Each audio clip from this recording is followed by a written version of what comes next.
नमस्कार,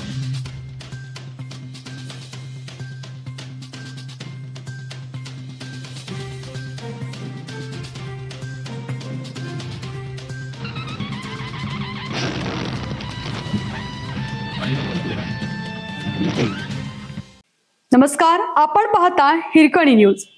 हिरकणी न्यूज प्रत्येक क्षण ताज्या घडामोडी आणि महत्त्वाच्या प्रत्येक बातमीसाठी नेहमी तत्पर. लोणावळ्यात पावसाचा कहर. अवघ्या 24 तासात 625 मिलीमीटर विक्रमी पाऊस. शहर जलमय. महामार्ग रेल्वे वाहतुकीवर मोठा परिणाम. लोणावळा शहर आणि परिसरात सुरू असलेल्या मुसळधार पावसाने अक्षरशः हाहाकार माजवला असून जनजीवन पूर्णपणे विस्कळीत झालं आहे. गेल्या 24 तासात लोणावळ्यात तब्बल 625 मिलीमीटर पावसाची विक्रमी नोंद झाली आहे.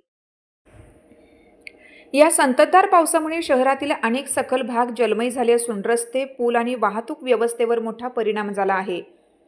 आज सोमवारी सकाळी 7 वाजेपर्यंत चालू वर्षातील एकूण पावसाची नोंद 1715 मिलीमीटर इतकी झाली आहे. तुलनेत मागील वर्षी याच दिवशी केवळ 110 मिलीमीटर पाऊस झाला होता, तर त्या कालावधीपर्यंतचा एकूण पाऊस 2502 मिलीमीटर होता. मुसळधार पावसामुळे शहरातील अनेक ठिकाणी पाणी साचले असून काही भागांमध्ये घरामध्येही पाणी शिरलं आहे. दरडी कोसळण्याच्या घटनांमुळे पुणे मुंबई द्रुतगती मार्ग, जुना मुंबई पुणे महामार्ग तसेच रेल्वे वाहतुकीवर मोठा परिणाम झाला आहे. अनेक ठिकाणी वाहतूक बंद ठेवावी लागली असून प्रशासन, पोलीस, आपत्ती व्यवस्थापन पथके आणि स्वयंसेवी संस्था बचाव व मदतकार्य करत आहेत. सतत कोसळणाऱ्या पावसामुळे लोणावळा शहरासह मावळ तालुक्यातील जनजीवन विस्कळीत झालं असून परिस्थितीवर प्रशासनाकडून सातत्याने लक्ष ठेवण्यात येत आहे.